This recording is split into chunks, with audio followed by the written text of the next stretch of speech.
e também para iniciar a rodada aqui de oficina de prática. Vamos iniciar e hoje eu quero falar com você sobre os contratos imobiliários.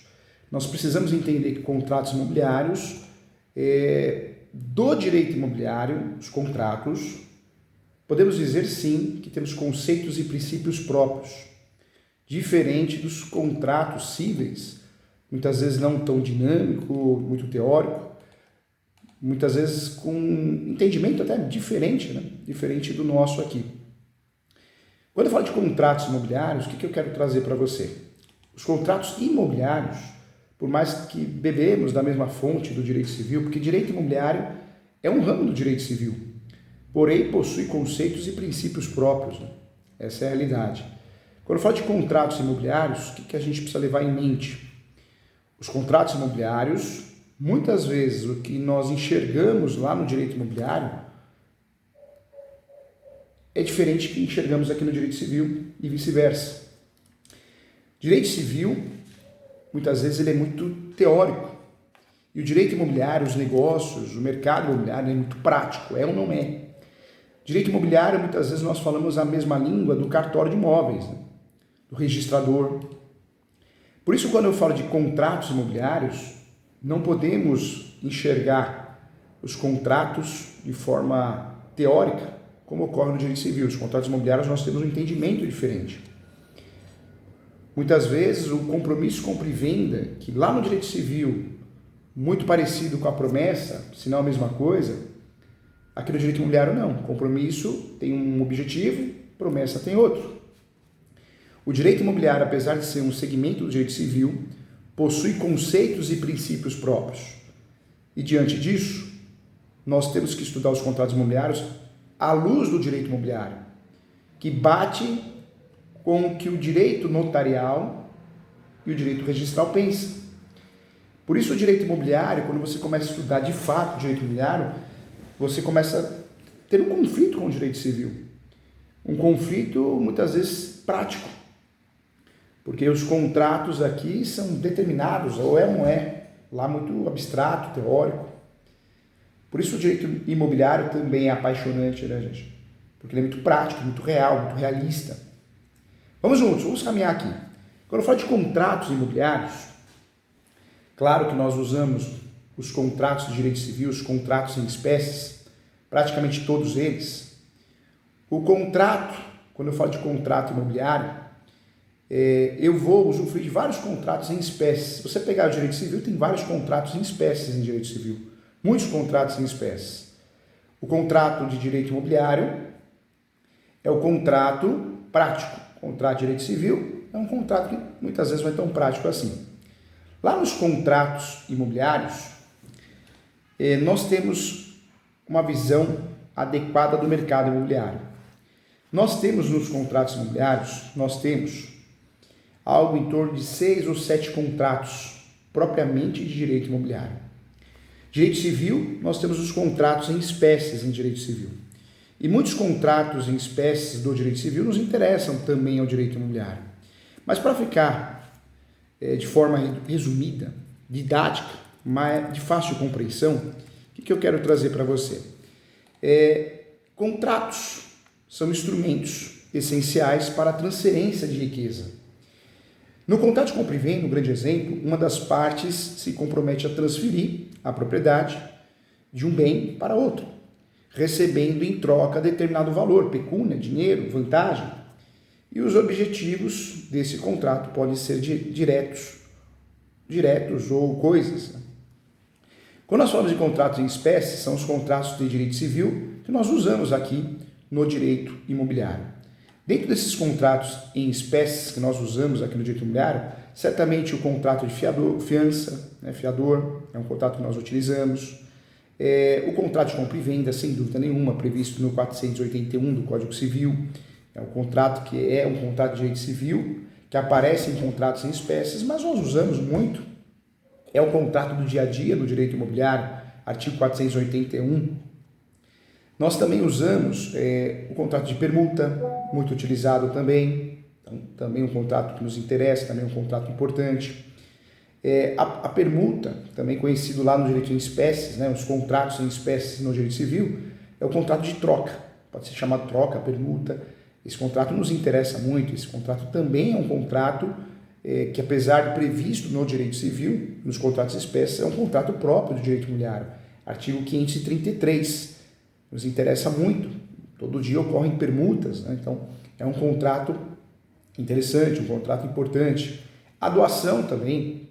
A doação, que é o contrato pelo qual uma pessoa física ou jurídica, por vontade própria, transfere seu patrimônio, bens ou vantagens para o de outra pessoa, também física ou jurídica, que os aceite, né? Então, nós temos no artigo 538 do Código Civil um contrato que para nós é muito importante. A doação pode ser unilateral, pode ser gratuita, um ato inter vivos, é um ato solene e formal, tem que ter escritura pública. Artigo 441, é um contrato que nos interessa muito, é um contrato que usamos aqui no direito imobiliário, mas um contrato previsto no Código Civil, no estudo dos contratos em espécies. Esse contrato nos interessa muito, é muito importante. Temos a locação no Código Civil, mas a locação no Código Civil é a locação de bens móveis. Em caráter de exceção, bens imóveis, entraria a vaga de garagem com matrícula autônoma, aí é de fato do Código Civil, nos interessa, no mundo do direito imobiliário. A locação de espaços publicitários nos interessa também, apesar de ser um contrato previsto no Código Civil.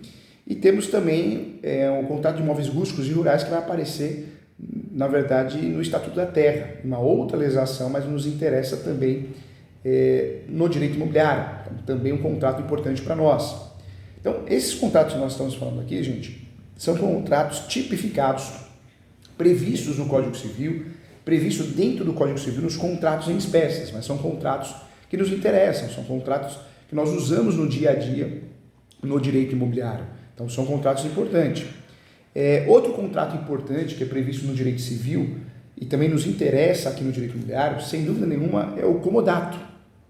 O comodato é o contrato pelo qual entrega coisa, imóvel ou imóvel, infungível, ao comodatário de forma gratuita e temporariamente para finalidade de uso e gozo. O comodato ele opera a transferência da posse da coisa e não a propriedade, razão pela qual o comodatário é titular de uma simples posse precária. O contrato comodato é um contrato de empréstimo gratuito. Se é pago, não é comodato, é locação. Então, é um contrato que nos interessa também, um contrato importante também. Outro contrato que nos interessa também, dentro dos estudos de direito imobiliário, é o contrato de prestação de serviço. No direito imobiliário é comum a prestação de serviço de um pedreiro, uma empreiteira, um corretor. Tudo bem que nós temos um contrato de corretagem, que é o contrato mais utilizado na relação corretor de imóveis e cliente, mas o contrato de prestação de serviço também é importante. Também é necessário o seu estudo, que aparece ali no 601. Então veja que nós temos vários contratos previstos no Código Civil que nos interessam ao direito imobiliário. Lembrando que o contrato de empreitada também está fugindo do contrato de prestação de serviço, a empreitada tem um contrato próprio que nos interessa também. Também é um contrato importante. São contratos previstos no Código Civil, tipificados nos contratos em espécies, mas são contratos que nos interessam. O próprio contrato de depósito, artigo 627, também é um contrato tipicamente de direito civil, mas é um contrato que nos interessa e muito, não é pouco não, né? Então é um contrato importante, então nos interessa. O mandato não é mandado, hein? Mandado é ordem, mandato de procuração, que é o contrato pelo qual uma pessoa se obriga, o mandatário, gratuitamente ou não, mediante remuneração, à prática de um ato em nome ou por conta de outra pessoa, mandante, né, de quem recebeu o encargo. Esse contrato nos interessa muito também, é um contrato muito importante, estudado no direito civil, tipificado no direito civil, mas é um contrato que nos interessa. Aí vem o subestabelecimento, é um contrato muito importante, é um contrato necessário. Quando nós falamos desses contratos, todos eles são importantes aqui no direito imobiliário. São importantes, são necessários para que a gente possa, de fato, conseguir, né, fazer as transações imobiliárias, as transações do dia a dia. Outro contrato que a gente não poderia deixar de falar é o contrato de seguro. O contrato de seguro também previsto no Código Civil, também é um contrato importante aqui para nós no direito imobiliário. O contrato de seguro é o contrato pelo qual o segurador se obriga, mediante o pagamento do prêmio, a garantir interesse legítimo do segurado, relativa à pessoa ou à coisa contra riscos, né, pré-determinados. Esse contrato é previsto no artigo 757. Esse contrato é um contrato do dia a dia. Hoje tem seguro de tudo, né, gente? Tem seguro até de parte do corpo, não é só seguro de vida, do bem material, mas temos vários seguros diferentes, até responsabilidade civil. Um contrato, nós temos dentro dessa relação seguritária, nós temos a apólice, que é um instrumento que consubstancia, né, escreve os limites da incidência do seguro pactuado, artigo 760. Então, é um contrato também que usamos no dia a dia, é um contrato muito importante, um contrato também necessário. Então, também um contrato estudado em contratos em espécies, mas um contrato que nos interessa muito. Mais um contrato que nos interessa muito aqui no direito imobiliário, mais um contrato de direito civil, que você acha com facilidade no direito civil, é o contrato de fiança, né? Não dá para fugir desse contrato. O contrato de fiança, ele tem a sua base legal. Podemos definir que a fiança como negócio jurídico por meio do qual o fiador garante satisfazer ao credor uma obrigação assumida pelo devedor, e caso não seja cumprida, a fiança vai pagar, né, quitar essa dívida. Esse contrato é previsto no 818. A fiança é um contrato firmado entre o credor e o fiador, não tendo participação, né, obrigatória do devedor, artigo 820. Também é um contrato que nos interessa muito, também é um contrato importante também. Então veja, nós temos vários contratos de direito civil, estudados em contratos em espécie dentro do Código Civil, que são contratos que nós usamos no dia a dia do direito imobiliário. Mas agora, nesse momento, presta atenção, e larga o que você está fazendo, presta atenção que é muito importante, nós temos os contratos propriamente de direito imobiliário. E é importante falar sobre isso para não gerar confusão. Então, vem comigo aqui, presta atenção aqui. Dentro desses contratos, né, o que é importante a gente se atentar de fato? Os contratos imobiliários, nós precisamos nos atentar, que são poucos, propriamente imobiliários, mas fazem toda a diferença. Deixa eu mandar um abraço aqui, nossa, estou muito feliz, a sala lotada, a Mauri que é de Campinas, hein? Tem tanta aula em Campinas, gente, que legal, adoro Campinas. Dalila, Ami, o Rafael também está aqui conosco, que legal. Eusébio, que legal, hein? O Ami, quanto cobrar para acompanhamento total de compra e venda? Normalmente é contratado para fazer o due diligence, né? Então você faz o due diligence, que é a solicitação da certidão de propriedade atualizada, a certidão do nome dos compradores, vendedores, distribuidor civil, distribuidor criminal, da esfera estadual e esfera federal. É cobrado o valor de 3 até 5 salários mínimos, tá? Esse é o valor que é cobrado, amigo. Alberto, João Pessoa, hein? Ô, lugarzinho bom, hein? Delícia. Adelmo está aqui com a gente também. Adelmo que é Araçatuba, uma região maravilhosa. A Mauri, quais os devidos cuidados temos que ter com um contrato de compra e venda? Sempre, gente, sempre fazer o due diligence, sempre, né? Acho que é o maior cuidado que nós podemos ter, é fazer o due diligence, que é a auditoria imobiliária, posteriormente o contrato, não deixar faltar nenhum dos requisitos que nós vamos trabalhar em aula aqui, viu? A Patrícia de São Pedro, em Cidade Boa também, conheço também.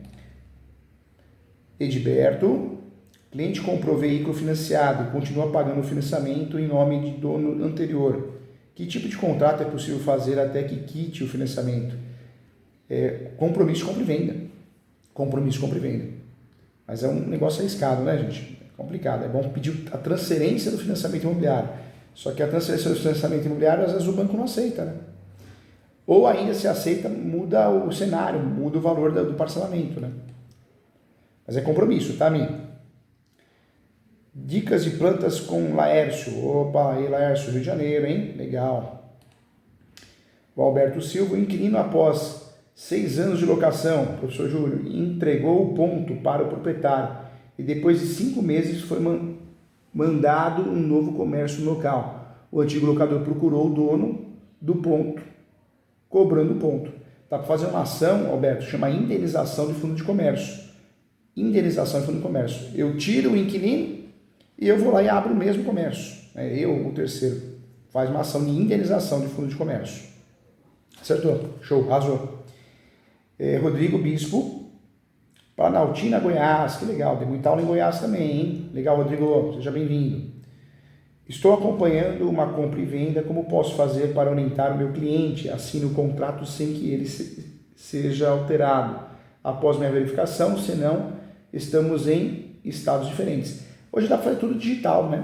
Dá para fazer tudo digital. Importante fazer o due diligence e uma conferência contratual que a gente vai fazer aqui na aula, tá? Vamos fazer juntos aqui. Fechado. Legal. Sala lotada, hein? Gosto assim. Gente, lembrando que esse é o plantão de dúvidas, oficina de prática da pós-graduação em Direito Imobiliário. Então, você que está fazendo a pós, parabéns. Nós temos alguns alunos convidados aqui também.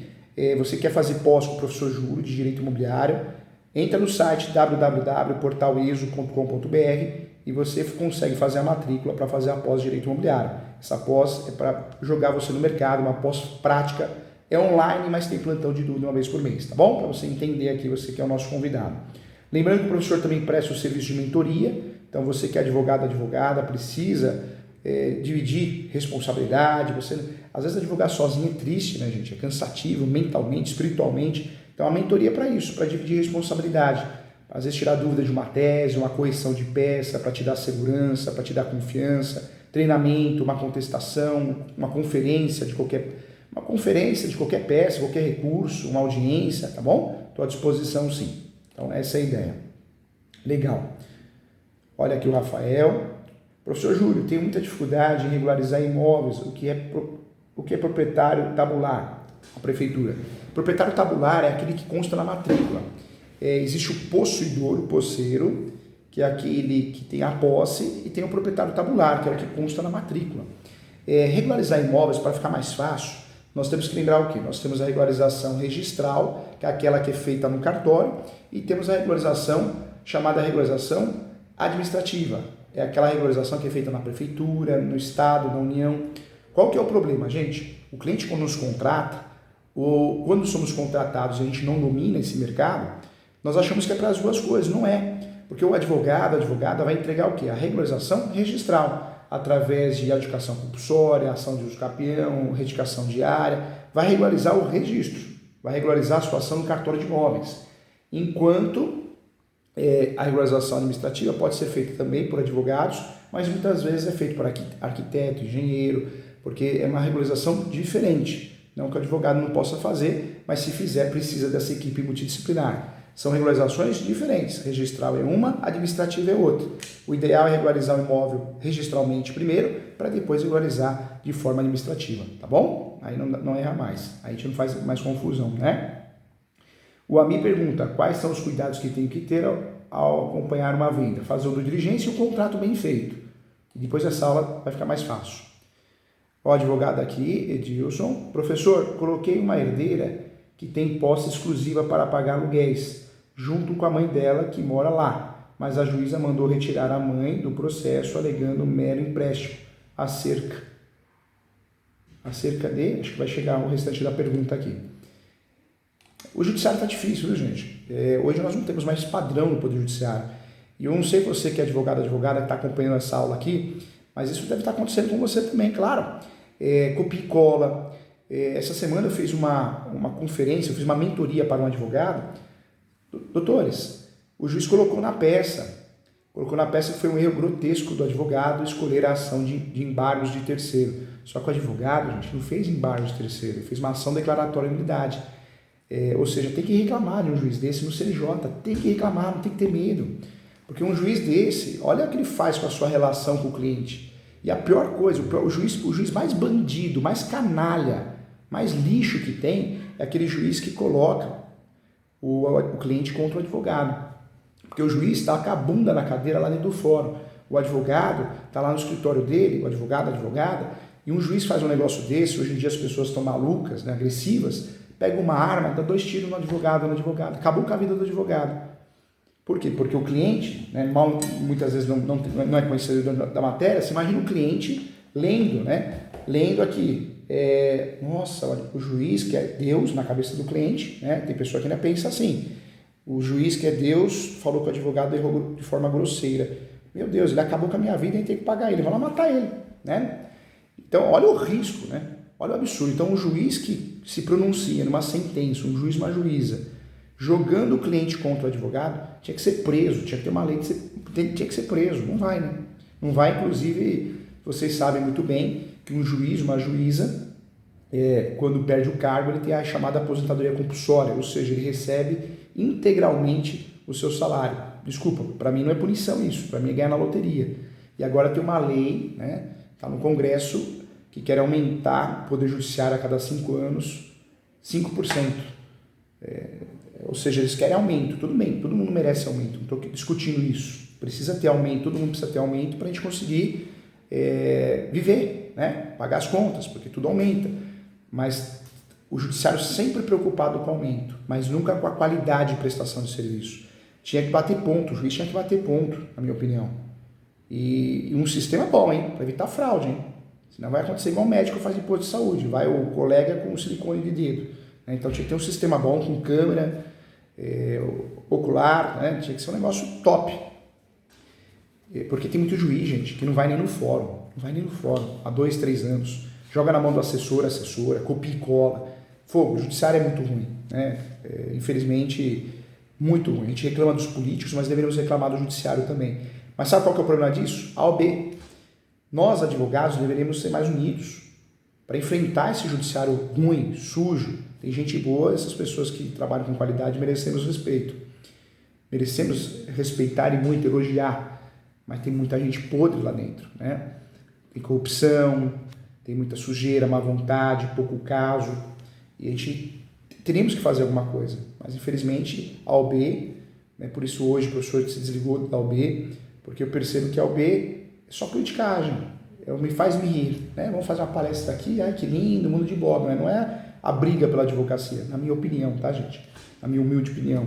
Então, hoje não quero mais nada com a OAB, inclusive palestras da OAB hoje, se eu vou dar palestra da OAB é porque eu gosto muito do aquele aluno, aquela aluna, então eu vou por eles, né, pelos advogadas, mas hoje, se eu vejo que é uma palestra só para usar meu nome, para ganhar nome, para a OAB fazer pose, eu não vou mais, porque eu acho que o que a OAB faz é muito pouco pelo advogado, muito pouco, é muito fraco. O professor que é palestrante constantemente do Cresce, eu vejo que o Cresce faz muito mais pelo corretor do que a OAB pelo advogado. O Cresce tem uma fiscalização implacável, gente. Você vai me desculpar, mas tem uma fiscalização implacável contra aqueles que não têm a inscrição no Cresce.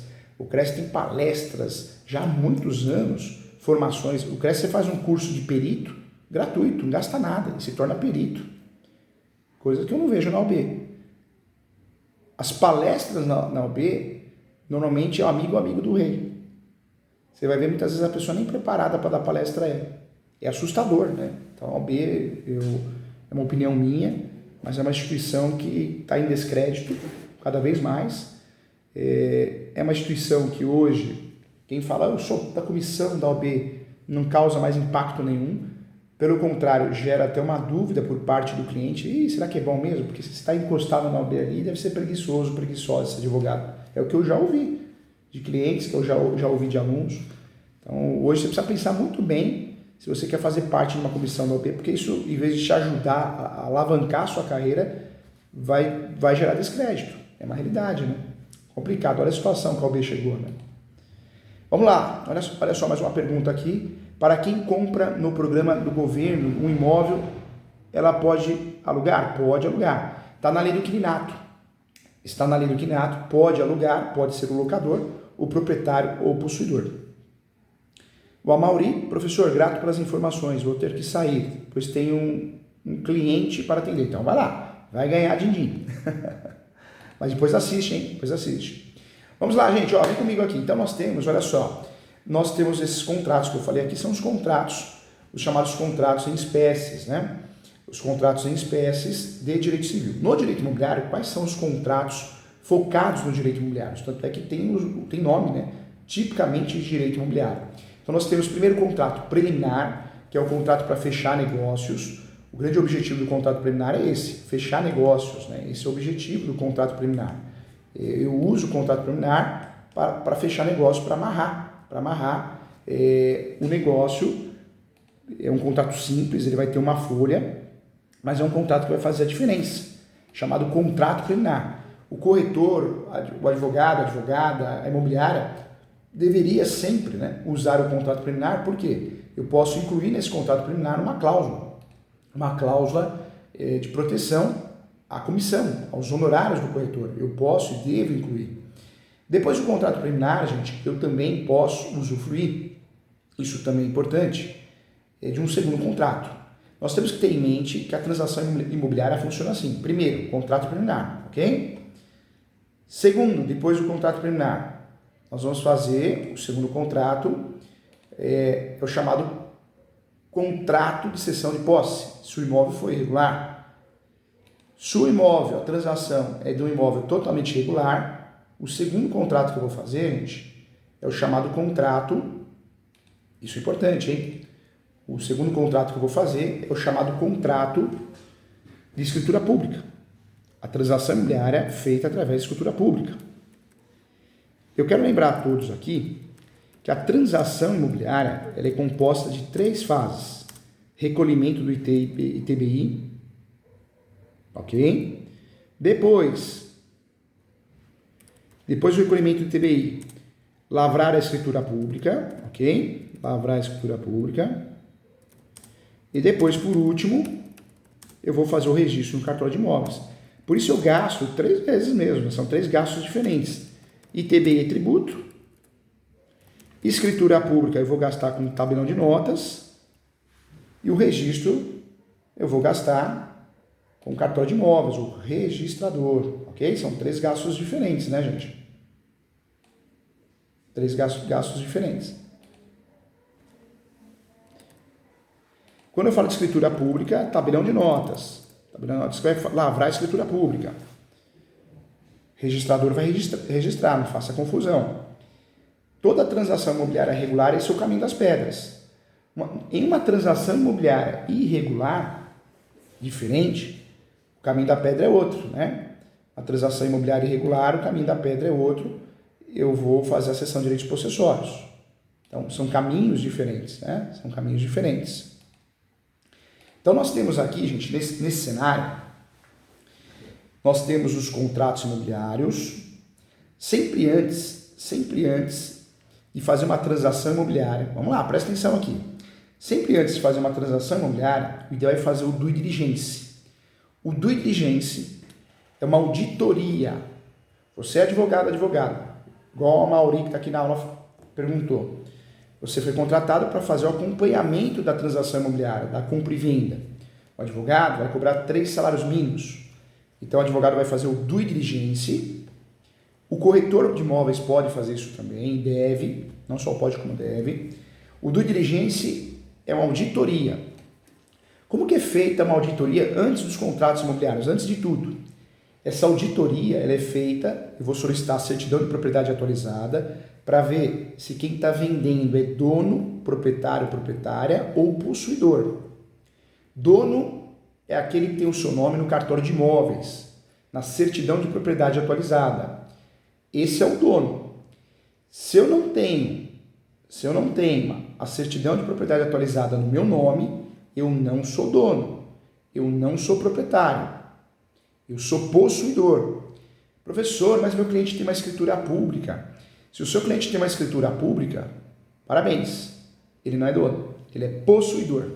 Mas a escritura pública é feita pelo cartório, não interessa. O cartório de notas, tabelião de notas, ele lavra a escritura pública. Ele não pode dizer que ciclano ou fulano é dono. Ele faz um contrato chamado instrumento público. Se eu não pegar esse contrato e não registrar porque eu não consegui, eu não tive dinheiro, eu vou ser possuidor. Eu vejo que muitos advogados, muitas advogadas, gente, fazem essa confusão, hein? Tá cheio de advogado que faz essa confusão. Corretor, corretora, o próprio leigo, né? Ele acredita que pelo fato de ele ter escritura pública, ele é dono, proprietário, porque foi feito por um cartório. Não é dono, não é proprietário. Nós só somos proprietários, donos de um imóvel, quando nós temos o quê? O imóvel registrado no nosso nome, lá no cartório de imóveis. Não tem jeito, não tem outro meio, não tem outra alternativa. Escritura pública, carta de educação, carta de matação, contrato de gaveta, ou seja, qualquer documento que eu tenha que não seja meu nome no cartório de imóveis, eu sou possuidor. Eu não sou proprietário, eu sou simplesmente, unicamente possuidor. Essa é a realidade da vida, né? Eu só sou dono quando eu tenho a propriedade no meu nome, ok? Então não pode mais restar dúvida, hein? Então sempre praticar o due diligence, sempre. Essa é a primeira regra. Vai fazer um negócio? Contrato preliminar. Quero lembrar a todos que o contrato preliminar pode ser assinado antes do due diligence. Então a imobiliária, o corretor ou o advogado pede para assinar o due diligence, ou melhor, assina o contrato preliminar, pede para assinar o contrato preliminar, assina o contrato preliminar, assinou? Legal, então agora eu vou atrás da auditoria imobiliária. Coloca nesse contrato preliminar uma isenção de multa. Se realmente aparecer alguma informação, alguma ação, alguma coisa, pede a isenção de multa. Ponto final. Né? A isenção de multa.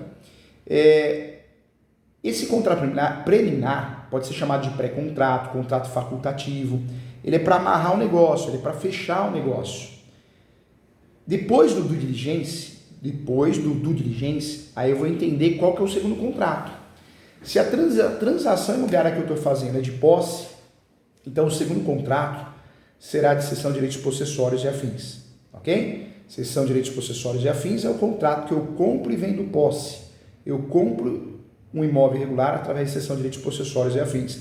É um contrato que pouco advogada sabe que existe, pouco advogada faz.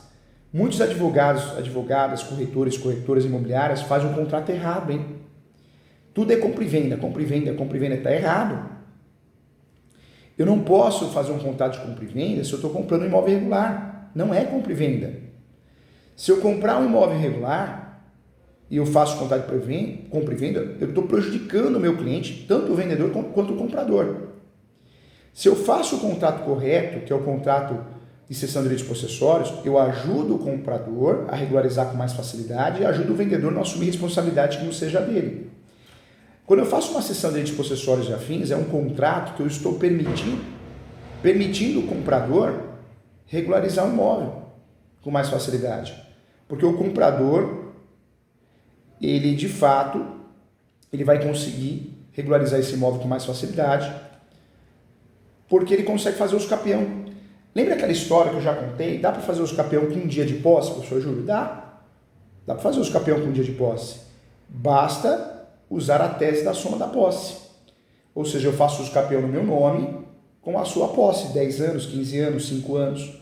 Aí eu com um dia de posse, um mês, um ano, faço os capião no meu nome. Não se faz os capião em nome de terceiro, hein? O que eu vejo por aí é muito advogado orientando errado o seu cliente. Ah, você está comprando posse? Faz os capião no nome dele. A hora que ele passar para o nome dele, ele transfere para o seu. Tá, espera sentado. O ser humano do jeito que está, agressivo, ganancioso, a hora que sair o campeão no nome dele, ele vai falar, eu quero uma atualização de 200 mil, 300 mil, ou não quero mais. Ou vai que ele morre. Os herdeiros não vão saber dessa história. Os herdeiros vão pedir a sua desocupação. O seu cliente vai perder a posse. Não faz isso.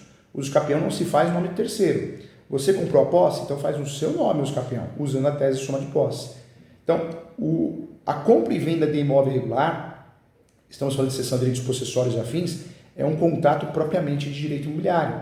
É o contrato que eu compro a posse e vendo a posse. Não é crime, não tem nada irregular e é muito utilizado no Brasil, ok?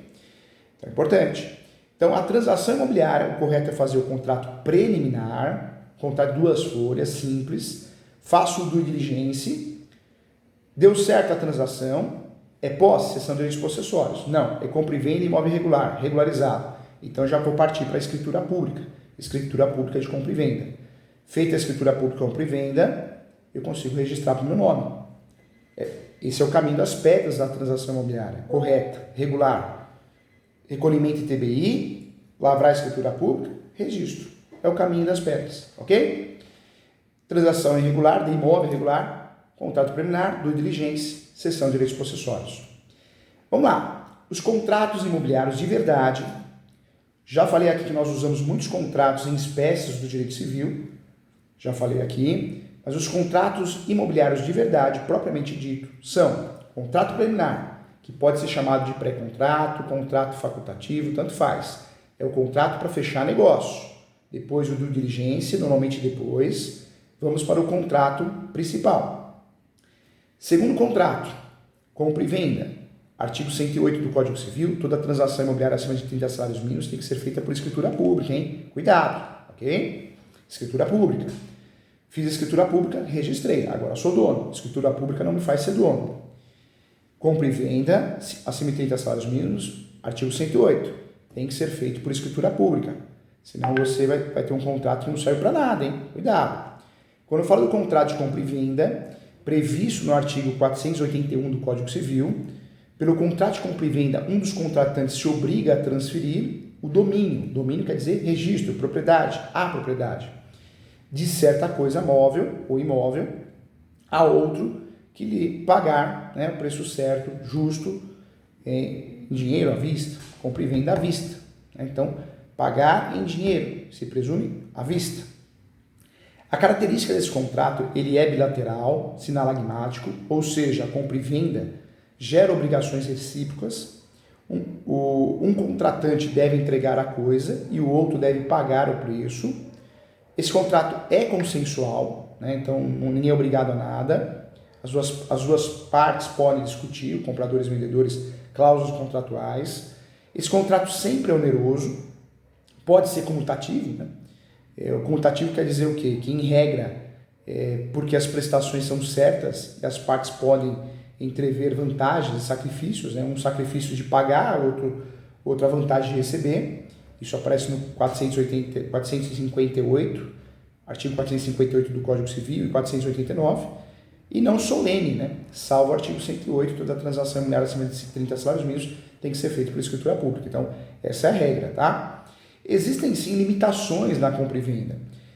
Várias limitações. A primeira que eu falo é a venda de ascendentes a descendentes. Então, o artigo 496, ele esclarece muito bem. A finalidade da vedação é evitar as simulações fraudulentas, doações inoficiosas, disfarçadas de compra e venda. Então, existe uma proibição da venda de ascendentes a descendentes. Isso é um impeditivo, é uma limitação à compra e venda. Também existe uma limitação de aquisição de bens por pessoas que devam zelar pelo interesse do devedor. Isso aparece no 497, que nega a legitimação a certas pessoas encarregadas de zelar pelo interesse dos vendedores, tutela, curatela, administrador de bens, né, administrador de uma falência, empregado público, juiz, né? Eu sou juiz, mas eu vou ficar com esse imóvel, eu gostei muito do imóvel. Não pode, né? O condômino também é uma limitação, né? Então existe, o condômino não pode alienar a sua parte em divisa a estranho, se outro consorte a quiser, tanto por tanto, né? É o chamado direito de preferência, artigo 404. E também outra limitação na compra e venda também é a venda da coisa de pessoa casada, né?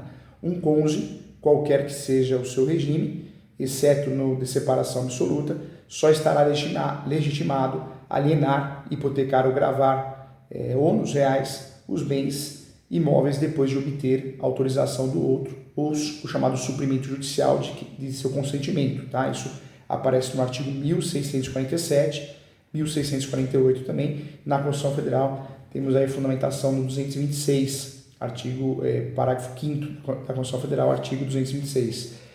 Outra limitação também é a compra e venda entre pessoas casadas, o artigo 499, retificando, 499 considera-se lista a compra e venda entre cônjuges em relação a bens excluídos da comunhão, também importante, né? E algumas regras importantes no contrato de compra e venda, as despesas com a escrituração e a tradição. O artigo 490, ele esclarece muito bem que no silêncio do contrato, o comprador acerca as despesas da escritura e registro, e o vendedor aquelas necessárias à tradição. Então, o 490 ele esclarece muito bem que no silêncio do contrato omisso, o comprador arca, é o comprador que vai arcar com as despesas, salvo se o contrato estipular algo ao contrário.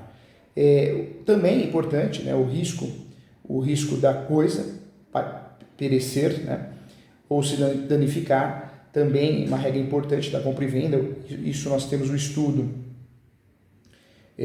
492, antes do vendedor entregar a coisa, ele é o dono, e os riscos são seus, né, exceto se o comprador estiver em mora. Isso aparece no 492, também importante.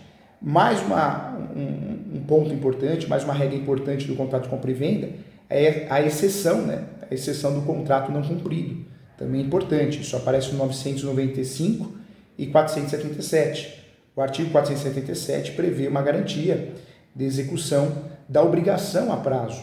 Assim, quando, né, as obrigações não forem simultâneas, a parte que tiver que cumprir primeiro o contrato pode se recusar a fazê-lo ou exigir garantia quando se torne previsível o descumprimento da contraprestação.